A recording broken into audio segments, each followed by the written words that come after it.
Sometimes, the people who give us the most light are the ones who live quietly in the dark. Loretta Wilson believed that peace was something you stitch together, thread by thread, breath by breath. At 52, she lived alone in a narrow brick house on the south side of Atlanta, between a Baptist church that never slept and a corner store that smelled of fried chicken and summer rain. Her mornings began with the soft hum of her sewing machine, her evenings with the gentle rhythm of gospel music from the radio. She mended torn dresses, stitched new curtains for neighbors, and, twice a week, taught the children's choir at Mount Zion Church how to lift their voices toward heaven. Her life was small, but her heart was wide. The house carried echoes of another time. Pictures of her husband, Darnell, lined the hallway, a broad-shouldered man with calloused hands and the kind of smile that made you believe everything could still turn out right. 10 years earlier, he had fallen from a scaffold on a construction site and never come home. Since that day, Loretta had learned to live with the quiet. She'd learned how to stretch a dollar, how to hide her loneliness inside the melody of hymns, and how to find grace in survival. On Mother's Day morning, sunlight poured through her kitchen window like warm milk. She ironed her lavender Sunday dress, the one she wore when she needed courage, and pinned on a small silver brooch shaped like an angel. The smell of sweet potato pie filled the room. That was her son Jalen's favorite. As she set the pie on the counter to cool, she whispered a small prayer. Let today be gentle. Around noon, the low hum of an engine rolled up the driveway. A black Tesla, shiny as a preacher's shoe, stopped in front of her porch. Jalen stepped out, tall and sharp in a navy suit that fit his new life perfectly. His wife Amber followed, clicking across the concrete in heels that looked too thin for the real world, perfume swirling around her like smoke. Loretta felt her heart lift. Lord, look at you, she said, her voice trembling as she reached for her son. You didn't have to come all the way out here. Jalen kissed her cheek. It's Mother's Day, Ma. You think I'd miss that? For a moment, everything was good again. The laughter, the smell of pie, the light on his face. They sat at the small kitchen table where Jalen had once done his homework, where Darnell used to fall asleep reading the paper. Loretta poured lemonade into glasses chipped from use. She didn't notice the way Amber glanced around the room, her eyes skating over the old furniture like she was searching for an exit. Mom, Jalen said, his tone easy, Amber's still giving you the $3,000 I send every month, right? I just wanted to make sure you're comfortable. The words struck Loretta like a dropped plate, quick, sharp, impossible to ignore. She blinked. $3,000 every month. Amber smiled without warmth. Of course, I bring it by whenever I can. Maybe Mama forgot. Her voice was sweet, but her eyes were cold. Loretta's fingers tightened around her glass. Forgotten, she hadn't seen Amber in weeks. The last envelope she'd received was from the church pantry, canned soup, rice, and a prayer card. She cleared her throat. No, baby, I haven't received any money. Jalen frowned. What? That can't be right. I've been transferring it to Amber since January. The kitchen fell silent except for the ticking clock on the wall. Even the air seemed to hold its breath. Loretta could feel her pulse thudding in her ears. Amber tilted her head, still smiling. Maybe there's a bank delay, sweetheart, or maybe Mama misplaced it. Loretta looked at her, and something inside her, the part of her that had endured storms and funerals and unpaid bills, stirred. Maybe, she said softly, but her voice carried a weight that even Amber could feel.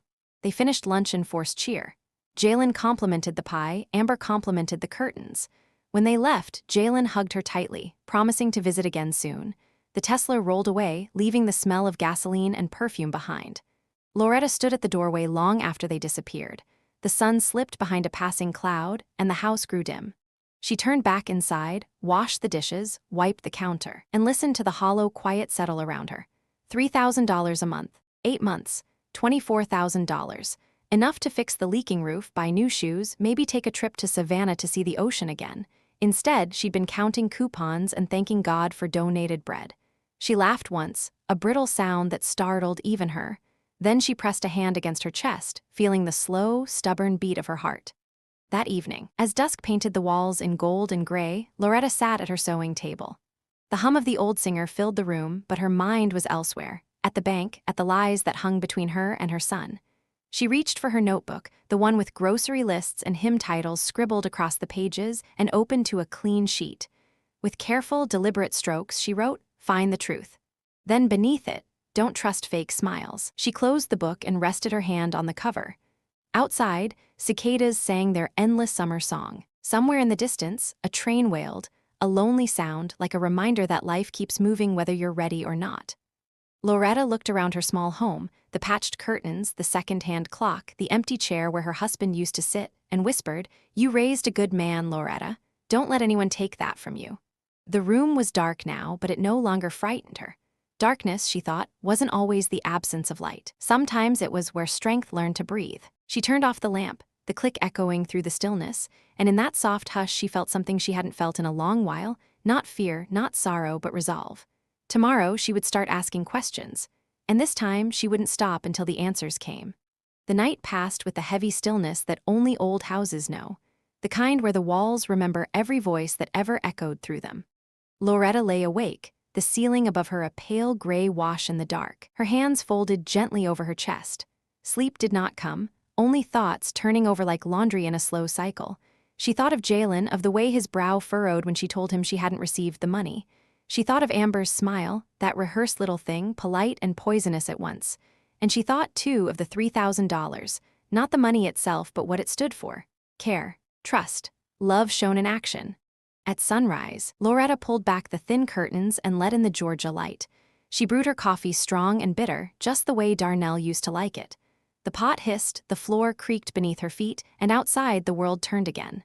It always did. After breakfast, she walked into the living room, barefoot, trailing the hem of her robe like a train. Her eyes moved from photo to photo.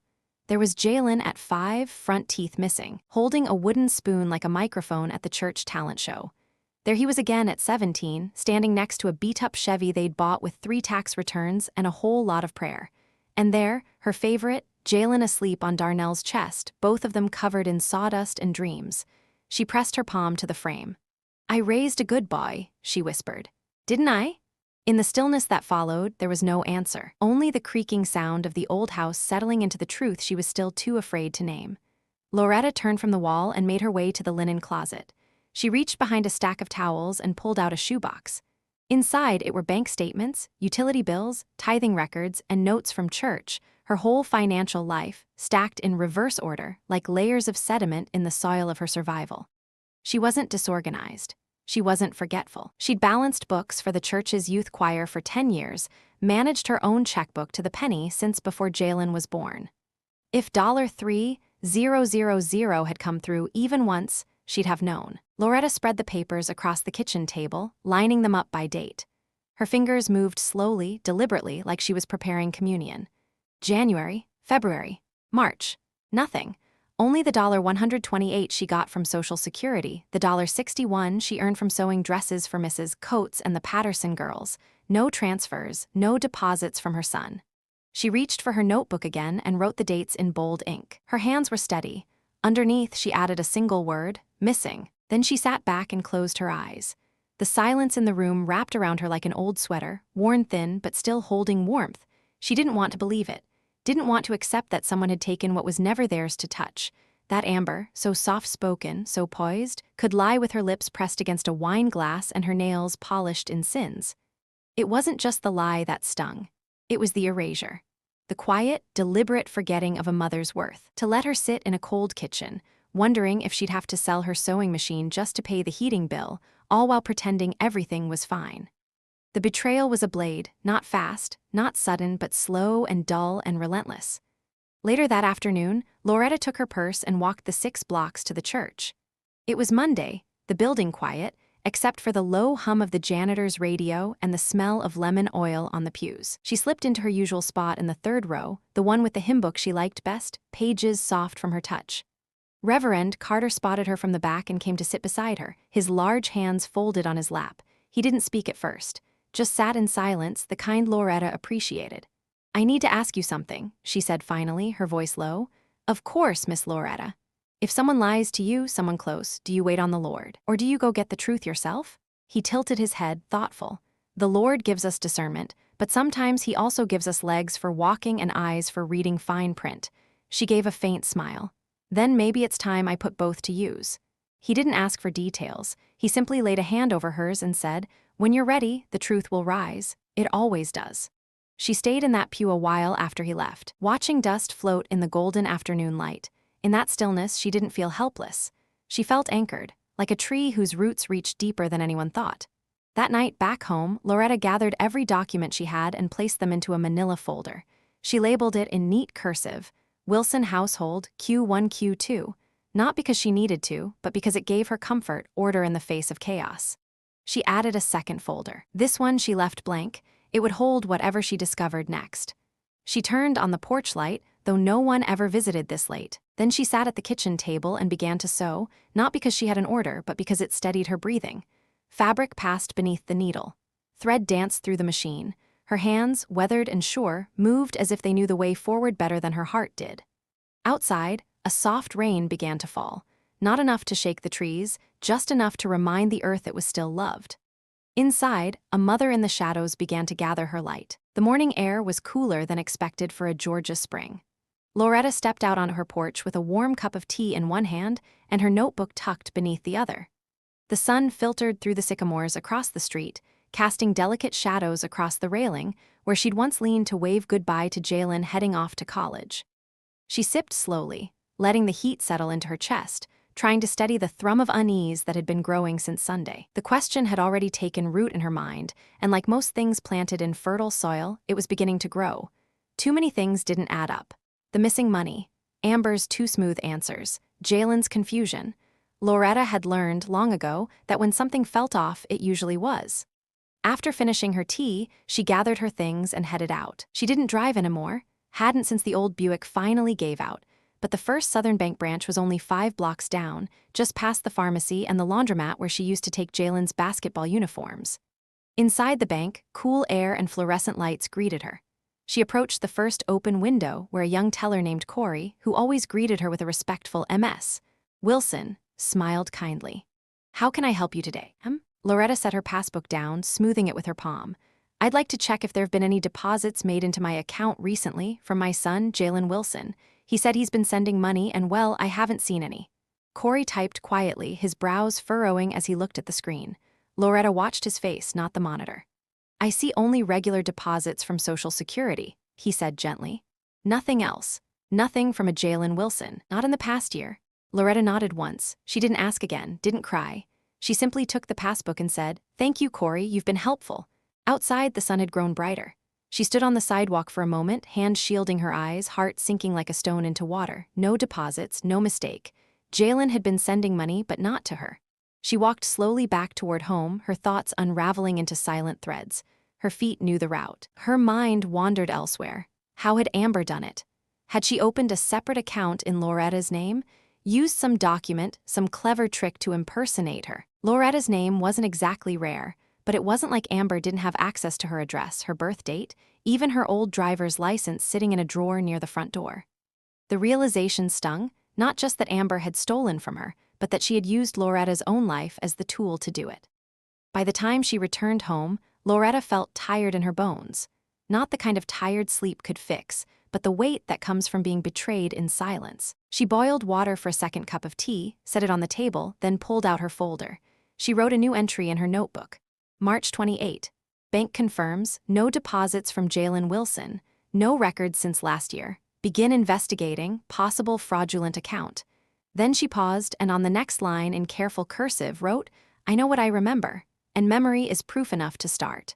Her hands were steady as she wrote it, the same hands that had stitched prom dresses, hemmed church robes, and held Jalen's fevered body through nights of childhood illness. Hands that had earned their calluses through honesty. And those hands were now going to find the truth. After setting her notebook aside, she pulled out an old file box from the hallway closet. Inside were Darnell's work papers, Jalen's school transcripts, tax forms, and a folder marked Identity Mine. Loretta wasn't one to trust digital things too much. She kept her life on paper, where her eyes could see and her fingers could trace every line. She flipped through the documents, birth certificate, social security card, old driver's license, even a notarized affidavit from years ago when she'd helped a neighbor settle a dispute. Amber could have copied any of this. Loretta stood slowly and walked to her bedroom. There, tucked in the corner, was the cedar chest Darnell had built just before Jalen was born. She opened it, the familiar scent of old wood and lavender rising up. Inside were family photos, letters, old church bulletins, and tucked at the bottom, a thin brown envelope she didn't remember placing there. She opened it. Inside was a Christmas card from Amber and Jalen, unopened. Loretta's heart slowed. She pulled the card free and read the front, "You're the reason our family is whole." Inside, in Amber's looping script, We hope this small gift reminds you of how much we care. Love, A&J. No check, no cash, no receipt, no bank slip, just words. Loretta slipped the card back in its envelope and wrote a new line in her notebook. Amber delivers gifts with no substance. Repeats affection with no evidence. Pattern, performance over truth. She closed the notebook and stood at the window, staring out at her tiny front yard, where a few daffodils were just beginning to bloom. They rose from soil she'd tended faithfully, even when it cracked in the heat. Things could grow from nothing, if you were patient enough. And now, Loretta decided, it was time to plant the seeds of something else. A reckoning. She would not accuse, not yet. She would not raise her voice or cause a scene. She would do what women like her had done for generations. She would gather her proof one small detail at a time. She would keep her eyes open and her words measured. And when the moment was right, when the lies had grown so tangled they could no longer hold their shape, she would speak, not loudly, but clearly. And there would be no turning away from it. Loretta looked down at her hands again, calloused and warm, and whispered to herself, "You were made for more than sewing curtains and smiling through silence." That afternoon, she called the county clerk's office and asked for information on identity verification procedures. Then she called the local branch manager at First Southern and scheduled a meeting. Her voice was polite, but her spine was steel. Amber had chosen the wrong woman to underestimate. Loretta stood at the bus stop beneath the shadow of a maple tree, her purse held tightly beneath her arm and a folder of documents tucked inside it like a secret. The sun had not fully climbed yet, but the air was already warming, thick with the scent of magnolia and distant car exhaust. Her meeting with the branch manager at First Southern Bank was scheduled for 9:30 sharp. She had never felt more prepared or more uneasy. She wore a navy blouse Darnell had always liked, simple but crisp. There was something about wearing it now that made her feel braver, like she was borrowing a piece of his steadiness. The bus arrived 5 minutes late. She stepped aboard without a word and took a window seat, hands folded tightly in her lap. As the streets of Atlanta passed by, Loretta tried to imagine the worst-case scenario. What if Amber had used her name on a fake account? What if her information had been stolen and she couldn't prove it? What if Jalen believed Amber over her? No, that last thought she pushed away like a bad wind. She had raised him better than that, hadn't she? The bank lobby was quiet when she arrived, carpeted and cool, smelling faintly of copier ink and the lemon oil the janitor wiped over the counters each morning. The receptionist, a young woman with a clipboard and bright lipstick, led her to a small conference room with glass walls and a single framed painting of the Georgia coastline. "Mr. Lee will be with you shortly," the receptionist said, smiling. Loretta nodded politely, then sat with her folder on the table. She opened it, reviewing the few pieces of paper she had managed to organize, bank statements, a list of dates Jalen mentioned he'd sent money, and her own handwritten notes. She had highlighted the word discrepancy in blue ink. The door creaked open. "Mrs. Wilson?" a man asked, stepping inside. She stood. "Yes, sir, that's me." He was younger than she expected, mid-40s perhaps, Asian American, with warm eyes and a tie that didn't quite match his shirt. He extended a hand across the table. "I'm Martin Lee, Regional Account Manager. I understand you have some concerns." Loretta gave him a quiet nod and offered a small smile. "I believe someone may have opened an account under my name, without my knowing. My son's been sending money for months, and I've never seen a cent." Mr. Lee's smile softened. He gestured for her to sit. "I've seen cases like this before," he said, folding his hands on the desk. "Unfortunately, it happens more often than people think, especially when family's involved." His words landed gently, but they still ached. "I'm not here to accuse anyone," Loretta said firmly. "I'm here to find the truth, that's all." He nodded. "Do you happen to have your social security number and some ID? I'll start a search." She handed him what he needed. As he typed, Loretta studied his face. He had a quiet kindness about him, the kind of man who asked questions carefully and didn't speak just to hear himself talk. After a few minutes, he frowned. "That's interesting," he murmured. Her breath caught. "What is it?" "There is, in fact, a second account listed under the name Loretta A. Wilson, but it's not tied to your social. It uses your address and a different birth date by a few days. Whoever opened it submitted a copy of a Georgia state ID, but it doesn't match the photo on the one you just gave me." Loretta's heart sank, but she didn't let her voice waver.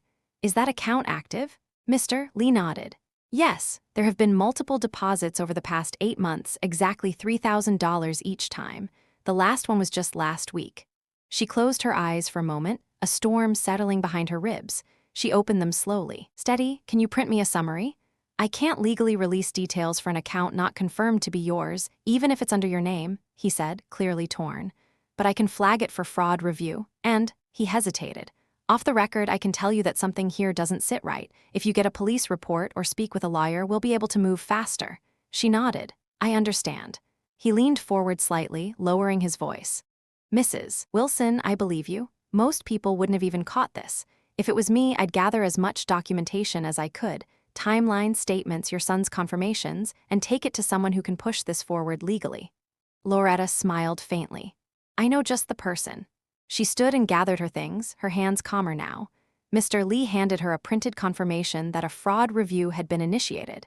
She slipped it into her folder without ceremony. As she walked out of the bank, the sunlight struck her square in the face. It felt hotter than before, like the heat was rising with her fury. She didn't take the bus home. She walked. Every step back toward her house was a vow. The truth was no longer just a suspicion. It had a name, a location, a pattern, and now it had a witness. The following Thursday, Loretta sat by the window with the same folder she'd carried to the bank, but now it held more than dates and deposits. It held something colder, intention. Outside, the wind brushed through the hydrangeas Darnell had planted years ago. They hadn't bloomed well this season, too much shade perhaps, or too little care. She made a note to tend to them later. But for now, her focus stayed fixed on the page before her. March 28. Fraudulent account under my name confirmed. Amber's name not on paper, but her fingerprints are everywhere. She closed the folder and folded her hands. It was time. She walked to the small side table by the phone and pulled out her old address book, the kind with curling pages and ink-faded names. She flipped to W and found Jalen's number scribbled in a neat, proud hand. Loretta pressed the buttons slowly. Waiting as each tone echoed in the silence of her home, he answered on the second ring. Hey, Ma, he said, his voice bright and distracted. Sorry I haven't called, work's been crazy this week. I know, baby, she said softly. You got time for a visit this Sunday? There was a pause then, sure, of course. Want me to bring anything? Just yourself and Amber. Another pause. Okay, that sounds nice. Something special going on? She smiled into the receiver, though he couldn't see it. No, baby, just a little dinner. I'd like to see both your faces. All right, Ma, we'll be there. She hung up and stood for a long moment, her thumbs still resting on the edge of the phone. The plan had begun. Sunday came quiet and golden. The kitchen smelled of rosemary chicken, collard greens, and apple cobbler cooling on the stovetop. Loretta had pressed the tablecloth, laid out her best dishes, the ones with the tiny blue flowers around the rim, and polished the silverware Darnell's mother had passed down. At the center of the table, next to the pitcher of sweet tea, she placed a beige envelope. Plain, unassuming, but inside it lay 8 printed sheets, copies of the flagged transactions from the fake account and a handwritten letter addressed to her son. Not a confrontation, an invitation. When the knock came at 5:56, she was already waiting by the door. Amber entered first, flawless as always in a pale green blouse and a gold necklace that caught every ray of light. Jalen followed, his jacket slung over his shoulder, flowers in hand. Happy early Easter, Ma, he grinned, stepping in to kiss her cheek. Thank you, baby, she said, returning his embrace. Tables already set. Amber's eyes swept the room, then paused just for a flicker on the envelope resting between the salt and pepper shakers. Smells amazing in here, she said, smiling thinly. Loretta motioned them toward their seats.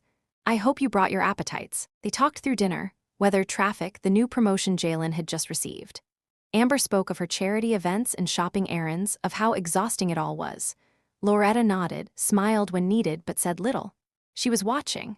Not just with her eyes, but with that deeper knowing, the way a mother watches a child trying to hide something behind his back. When the meal was nearly done and the plates sat half empty, she reached forward and tapped the envelope gently. I almost forgot, she said. I came across something strange this week. Amber straightened slightly. Oh, Loretta looked at Jalen. You said last time you've been sending $3,000 a month since January, right? He nodded, eyes narrowing slightly. Yeah, same day every month, the 15th. Why? Amber turned to him with a chuckle, quick and dismissive. Honey, didn't you say it was the 10th? Loretta said nothing. The room froze, not immediately, but with the slow hush of realization. Jalen frowned. No, I set the auto transfer for the 15th. I remember because that's when payroll hits. Loretta leaned back gently, folding her hands in her lap. Amber blinked. Oh, well, I must have gotten it mixed up. You know how busy things have been. Jalen didn't respond. His eyes drifted to the envelope. What's that, Ma? Loretta pushed it toward him. A few things I printed from the bank, just wanted you to look. He hesitated, then opened it. His eyes scanned the first page, then the second, then stopped. Amber's chair creaked slightly as she shifted. What are you reading? He didn't answer. Loretta's voice came soft and sure. That's the account opened under my name, but it's not mine. The money you sent, every month it went there. Amber let out a quiet, uneasy laugh. That can't be right, there must be some mistake. Loretta turned to her. Then you won't mind helping me get it corrected. Amber stared at her. For the first time, there was no smile. Jalen placed the papers down slowly. His fingers trembled slightly against the linen tablecloth. Amber, he said, voice low, what is this? She shook her head. I don't know, maybe the bank mixed it up. Maybe, Loretta stood, not raising her voice. Or maybe someone used my name. Maybe someone used my son's kindness. Maybe someone thought I wouldn't notice because I'm old and live alone. Amber's face flushed. I didn't do anything wrong. Loretta's eyes held steady. Then you've got nothing to fear. Jalen looked at her, something flickering in his gaze, confusion, guilt, disbelief. Why didn't you say anything before, Ma? She sighed, her voice like a slow wind. Because I needed to be sure, and because I didn't want to believe it either. Amber stood abruptly. I think we should go. Jalen rose too, but his eyes stayed on the papers. I need time, he said, voice flat. Amber touched his arm, but he didn't respond. Loretta said nothing more. At the door, Jalen turned back. Ma, he said quietly, I'm sorry. She nodded once. I know, baby. The door closed behind them with a soft click. And for a long moment, Loretta stood alone in the kitchen, hands resting on the back of a chair. The scent of rosemary still thick in the air. She had not won, not yet, but she had struck her first match, and the fire was coming. The house felt too quiet after they left. Loretta stood at the sink washing dishes by hand, letting the warm water soothe the tension in her fingers. She didn't look out the window. She didn't need to. She could still see Jalen's face when he opened the envelope, how the weight of disbelief had settled behind his eyes, slow and heavy. She didn't feel triumphant, only tired.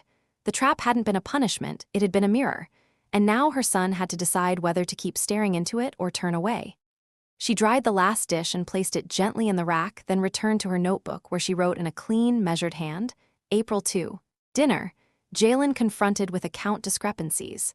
Amber contradicted his timeline. No denial, no clarity. The silence afterward said more than either of them did. That night she couldn't sleep. She sat up by the window, wrapped in an old shawl, eyes watching the moon glide slowly across the sky.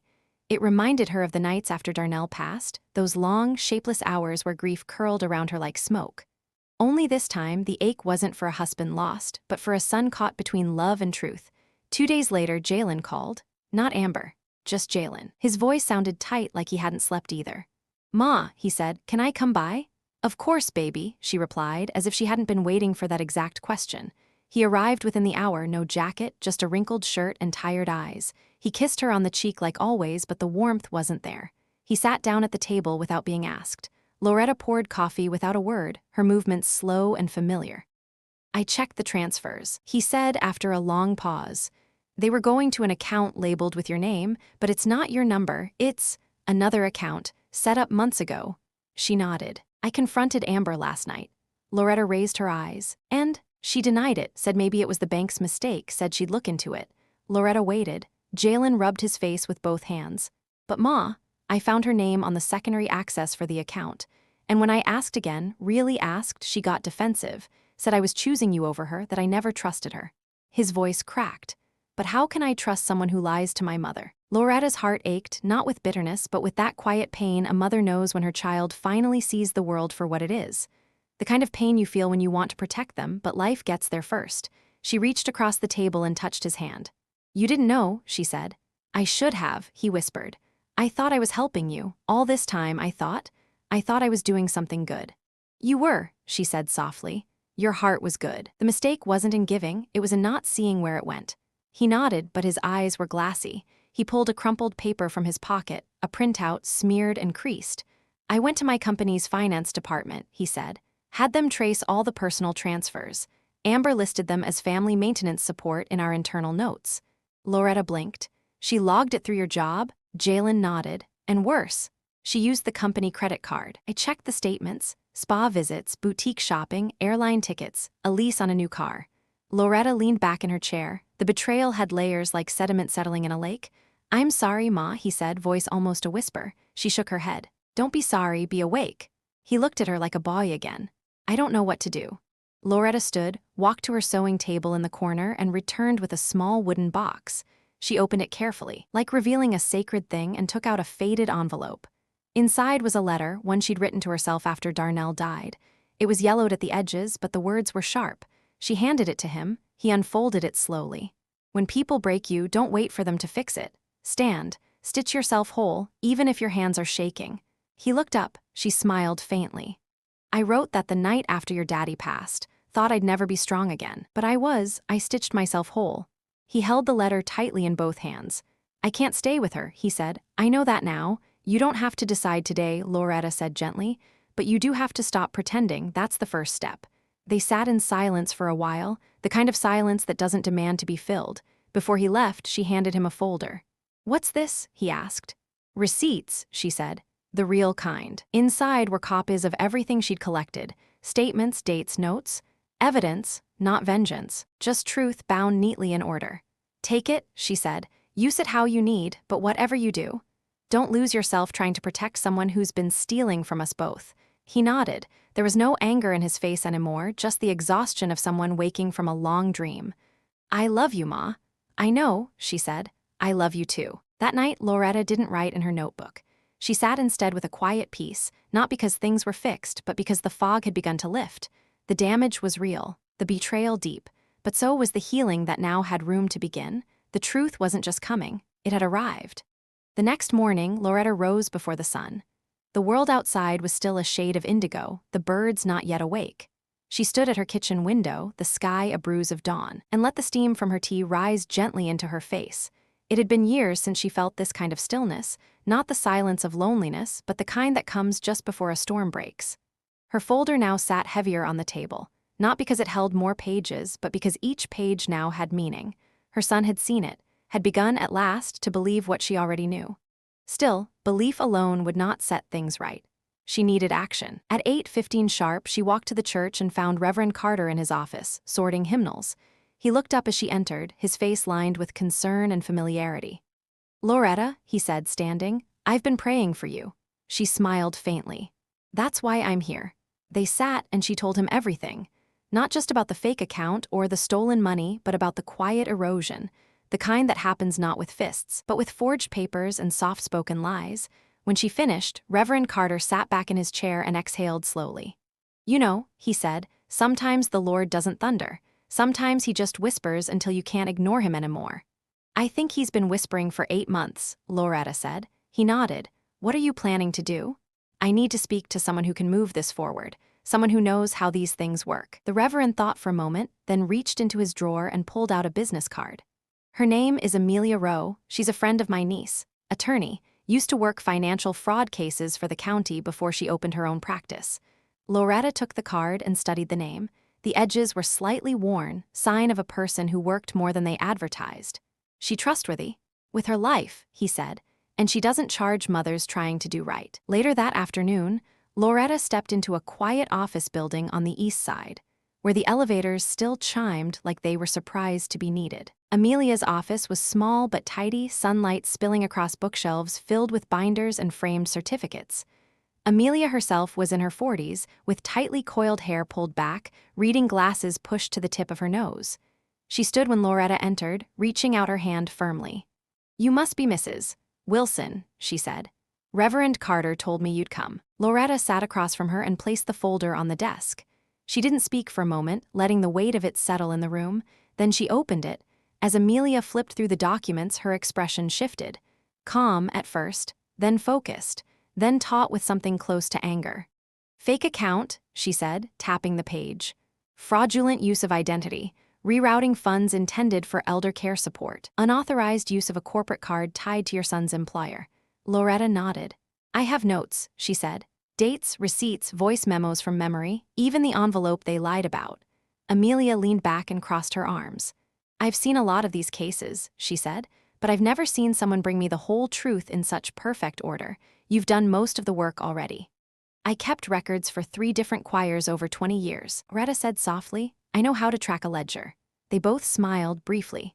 Then Amelia grew serious again. This qualifies as elder financial exploitation under Georgia's statute.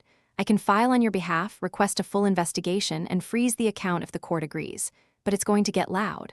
I don't mind loud, Loretta said. I just don't want to shout alone. You won't. Amelia stood and pulled a fresh legal pad from her drawer. I'll need a few days to get everything lined up. But before we file anything, I want your son to see the full scope of it, not the fragments, everything. Loretta nodded. He's ready. Good, Amelia said, because once this starts rolling, there's no pulling it back. 3 days later, a second envelope arrived at Loretta's door, hand-delivered by a courier with sharp eyes and a leather satchel. Inside were the full bank statements from Jalen's employer, copies of Amber's purchase history, and a summary letter outlining the scope of the fraud: $24,000 in missing transfers, $11,800 in unauthorized charges, a paper trail that led from one lie to another like stepping stones in a poisoned river. Loretta placed it gently on the kitchen table and lit a single candle beside it, not out of ritual, but because truth deserved light. That evening, Jalen returned. This time, there were no smiles. He stepped inside, his face pale and unreadable. Loretta didn't offer tea, she simply slid the envelope across the table. He opened it with slow fingers, each page a fresh blow. When he reached the third statement, the luxury hotel bill in Charleston under Amber's name, his hands trembled. She was using the card, he said, barely above a whisper, while I was working weekends, while I thought she was visiting you. Loretta didn't answer. She let the truth sit with him, heavy and hard. She lied to both of us, he said, with every breath in her mouth. She may have lied, Loretta said gently, but only one of us gave her the chance. He looked up, startled. She softened her tone. You trusted her, that's not a weakness. But now you know what you do next, that's what matters. He nodded slowly. I want to help, he said. Loretta studied his face. I don't just mean financially, he added. I want to be part of making this right. She stood, walked to her sewing table, and retrieved a small box with a ribbon on top. Inside it, she placed the summary letter, the bank statements, and her notes. Then she wrote a single sentence on the inside lid with her fountain pen. Justice is the quiet stitching of truth back into broken seams. She handed the box to him. Bring this to Amelia tomorrow. Tell her we're ready.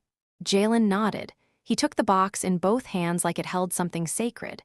And Loretta knew, deep down, this was no longer just about her. It was about every mother whose hands had been stolen in silence, every elder whose dignity had been drained in the shadows. The candle flickered beside them, the flame bending slightly in the breeze from the open window. The truth had been spoken. Now it was time to let it burn. The courthouse was smaller than Loretta expected, nothing like the grand buildings on television. No sweeping marble staircase or echoing halls. Just beige walls, scuffed tile floors, and the faint smell of paper and old coffee. But to Loretta, it was sacred ground. This was where silence would be replaced with fact, where whispers would become testimony. She sat in the hallway outside Courtroom B with Amelia Rowe beside her, calm as a lake on a windless day. Loretta clutched her purse in her lap, the same one she always brought to church, deep navy, the leather soft and worn. Inside was a single folded paper, her original grocery ledger from the month she first realized something was wrong. A symbol, a reminder. The clerk called their names. Amelia stood first. Loretta followed. Inside, everything was smaller still. A judge's bench, 2 tables, a few rows of wooden benches. But when Amber entered the room, draped in muted gray, sunglasses perched like a shield even indoors, Loretta saw it clearly. She was not the same woman who had smiled across her kitchen table weeks ago. Amber paused when she spotted Loretta, just for a second. Then she straightened her back and walked toward her attorney, a young man in an overpriced suit who seemed too clean for the dirt he was about to step in. The hearing was procedural, a preliminary review to determine whether there was cause to proceed with fraud investigation. But for Loretta, it was more than that. It was the moment her pain was spoken aloud. Amelia rose first, laying out the case in clear, simple terms. A forged account, misappropriated funds, financial abuse of an elder. She passed copies of the bank records to the judge, marked and highlighted, a trail of digital footprints impossible to deny. Amber's attorney objected. Your Honor, this appears to be a personal misunderstanding. No formal charges have been filed. My client maintains that any confusion regarding the accounts was an internal family matter. Amelia didn't flinch. My client's identity was used to open a fraudulent account without her consent. Funds were diverted for personal use, including luxury expenses, all while Ms. Wilson lived on canned goods and church donations. This is not a misunderstanding. This is theft carefully concealed. The judge, a middle-aged black woman with a gaze sharp enough to cut glass, adjusted her glasses. MS. Amber Wilson, she said, turning to the defendant, do you have anything to say for yourself before I make a ruling on whether this matter moves forward? Amber stood slowly. Her voice was quiet but controlled. Your Honor, I didn't intend to hurt anyone. I was managing money on behalf of my husband's mother. I thought I was helping. Loretta met her gaze then, and for the first time, Amber looked away. The judge nodded once, then looked down at the files. This court finds sufficient grounds to proceed with a formal investigation, she said. The case will be referred to the district attorney's office. Financial records will be subpoenaed, and the fraudulent account will be frozen immediately. Additionally, MS. Loretta Wilson has the right to file civil suit for damages should she choose to pursue restitution. The gavel fell, not with drama but with weight. Amber sat, her face pale, her fingers nodding into her lap. Amelia leaned toward Loretta and whispered, "That's the door opening. The rest comes next." As they exited, Loretta didn't look back. Outside, the sky was bright, unbothered by the burdens of the morning. The world moved on, but Loretta paused on the courthouse steps. She closed her eyes, letting the sunlight wash across her face. Jalen was waiting by the curb. He'd taken the day off work to drive her. As soon as he saw her step out, he stood. "Well?" he asked, eyes searching. Loretta gave a slow nod. "It's moving forward." Jalen exhaled deeply as if he'd been holding his breath for months. "I'm proud of you, Ma."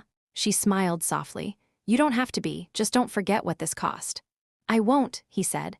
They sat together in the car for a while, neither rushing. The box of evidence lay between them like a final chapter written in ink and loss. "I've started looking for a new place," he said quietly. Amber and I were done. Loretta didn't say anything. She just reached over and took his hand the way she used to when he was small and afraid of thunderstorms. The storm had passed, but the air still carried the scent of rain. That evening, Loretta returned home and lit a candle in her front window. Not for prayer this time, for presence, a signal that she was still here, still standing. She opened her notebook and wrote, April 10. Court-approved preliminary motion. Account frozen. Investigation underway. Truth is no longer mine alone to carry. Jalen saw it. Amber heard it. The system now holds it. She closed the book slowly. Then she turned on her old record player and let Mahalia Jackson fill the room. Her voice, weathered and holy, floated over the walls like a bomb. Loretta didn't dance. But she stood, eyes closed, and let the music hold her. Let the candle glow against the glass. She was no longer just surviving. She was being seen. And in that light, she knew healing was not the end of the story. It was only the beginning. The investigation moved slowly, as all official things do. Loretta received letters printed on stiff county paper, each one a quiet drumbeat toward justice. Subpoenas filed, account freezes confirmed, a follow-up hearing date set. Amelia called weekly with updates, her voice always calm, always composed.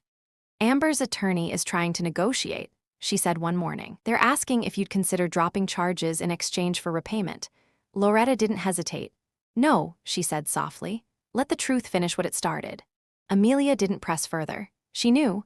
Meanwhile, Jalen was unraveling his own side of the story. He'd moved into a temporary apartment on the north end, a small two-bedroom that smelled of fresh paint and clean starts.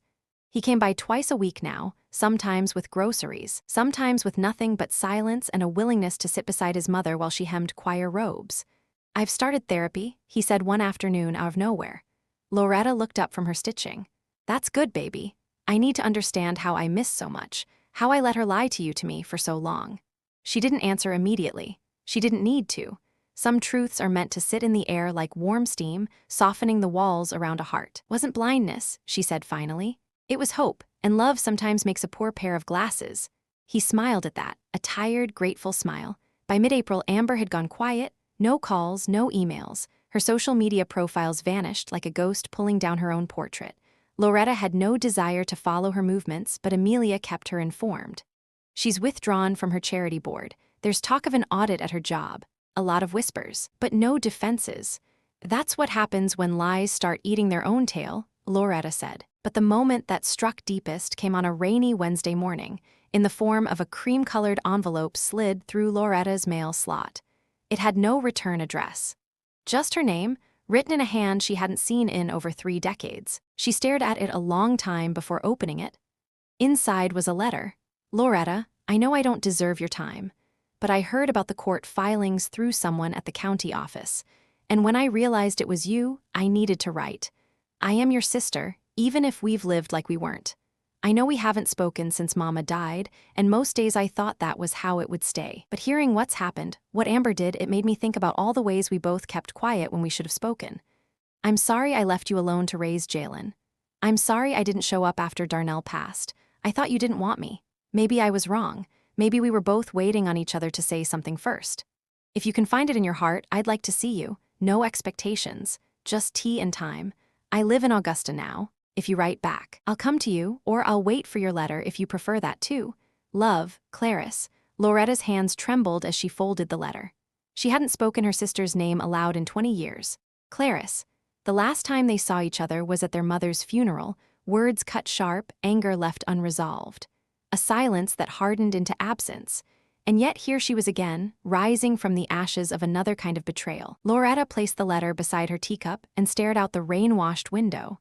The sound of water against the glass matched the rhythm of her pulse, slow, deliberate, uncertain. Forgiveness.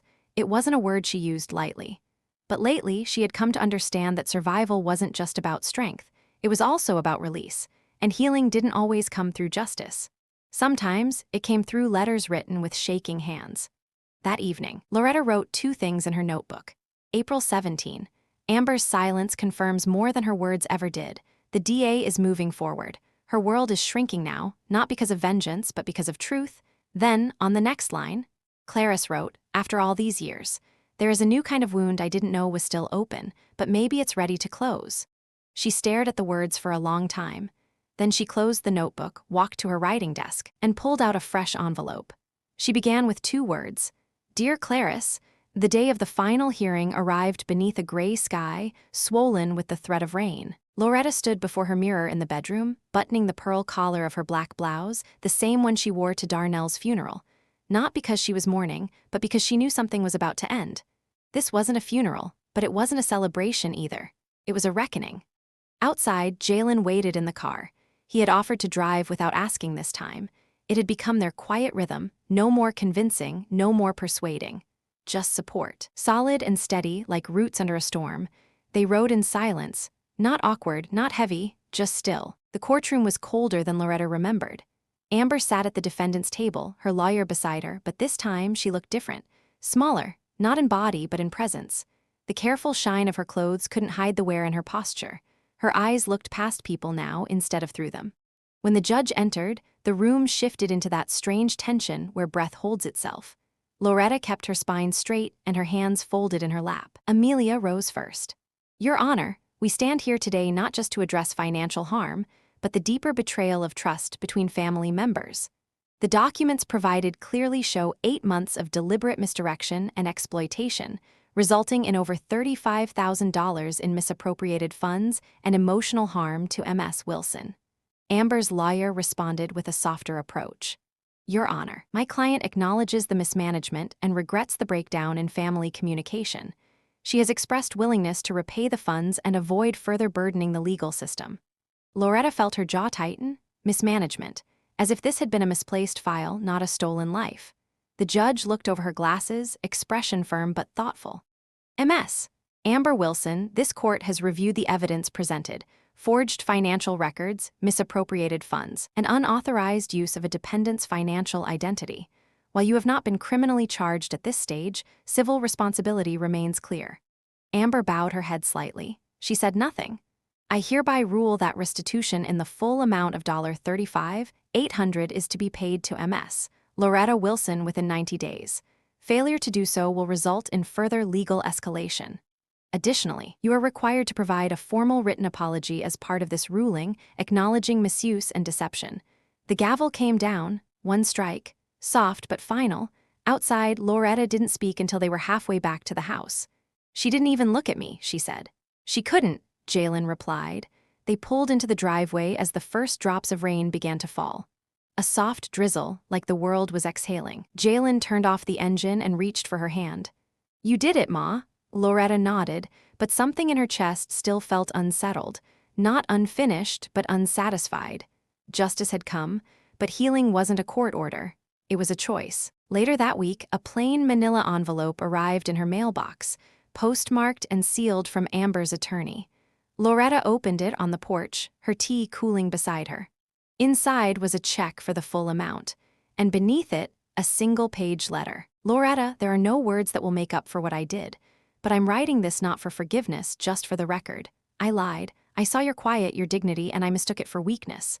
I used your son's love and your silence for my gain, and in the end, I lost both. You deserved better, you always did. I'm sorry. Amber. Loretta folded the letter once. Then again, she didn't cry. She didn't curse. She simply placed it in the back of her notebook, behind the pages marked with dates and losses, where it could live quietly among the records of what had been done, not erased, not forgiven, but acknowledged. That Sunday she returned to church and took her place in the third pew. When the choir began to sing, she closed her eyes and let the voices lift her like wind. After service, Reverend Carter approached her gently. "How are you feeling, Loretta?" She paused. "Lighter," she said. And it was true, not empty, not happy, just lighter. Like a stone had finally been set down after being carried too far, too long. That night, she sat at her window as dusk folded itself around her home. She wrote only one sentence in her notebook: "Justice doesn't heal you, but it makes space for healing to begin." She closed the book and set it aside. For the first time in a long while, she reached for her sewing basket, not to work, not to fulfill an order, but just to sew. For herself, one simple stitch at a time. A week after the court ruling, a letter arrived from Augusta. Short but warm. "Dear Loretta, I was surprised and grateful to receive your response. I'll come Sunday if you're sure. I'll bring lemon pound cake like Mama used to make. Love, Clarice." Loretta folded the note with care and tucked it beside her Bible on the nightstand. Then she began preparing the house, not with urgency, but with calm intention. She aired out the guest room, dusted the photographs in the hallway, and even ironed the embroidered napkins she hadn't used in years. She didn't know what would come of the visit. But this time, she chose to open the door first. Clarice arrived just before noon on Sunday, carrying a Tupperware container wrapped in a clean dish towel. She looked older than Loretta remembered, lines deeper around her mouth, silver streaking through her once black hair. But her eyes still held the same stubborn spark, the one Loretta had seen in the mirror all her life. They stood in the doorway for a beat too long. Then Loretta reached out and pulled her sister into a hug. No words, just years folding into arms. Over sweet tea and warm cake, they began to talk not about the betrayal, not yet, but about the gaps. The weddings not attended, the funerals sat through apart, the phone calls never made. They laughed over old church stories and Mama's cooking and cried once, softly, when Clarice mentioned their father's radio, still sitting in her attic. "You were always the strong one," Clarice said, "and I resented you for it." Loretta shook her head. "I wasn't strong, I was just the one who stayed." Clarice looked down at her tea. "I'm sorry I didn't." They let the silence settle, not heavy, not cold, just truthful. That evening, after Clarice left with promises to return soon, Loretta sat at the kitchen table with her notebook for the final time. She opened to the back page and wrote, "April 24. Clarice came, and in her coming, something inside me finally softened. Justice gave me breath again, but forgiveness, that's what gave me back my song." She closed the notebook, not with relief, but with peace. The next morning, Loretta returned to the church. The choir was rehearsing early for Pentecost, and the children were singing out of tune, all joy and chaos. She stepped into the room, arms open, smile wide. "Scoot over, babies," she said. "Let Miss Loretta show you how to carry a note." They erupted in giggles as she sat at the piano, her fingers finding the keys by memory. The melody rose, not perfect, but full. Full of scars, full of truth, full of life. A word to you, dear reader. If you've walked with Loretta through these chapters, thank you, from the quiet corners of my heart. This story was born from the deep soil of sacrifice, family, betrayal, and healing. It is a reminder that even in darkness, there are women like Loretta who carry light in their hands, not loud, not boastful, but enduring. Let this be a tribute to every mother who has suffered in silence, to every widow who stitched her grief into strength, to every child learning to see the truth in their mother's quiet courage. From me to you, may your home be filled with health, your table with love, and your heart with peace. Thank you for reading. May you hold your family close and never let go without grace. With all my care, the author.